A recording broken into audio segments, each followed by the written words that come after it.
You ask Tiger to solve. This deals with linear equations with one unknown. The final result is t equals -35/8.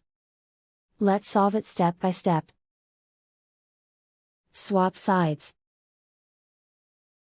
Isolate the t. Multiply both sides by inverse fraction 5/2. Group like terms.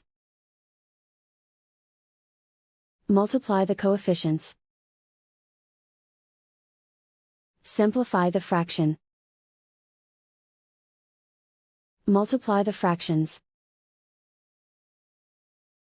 Simplify the arithmetic.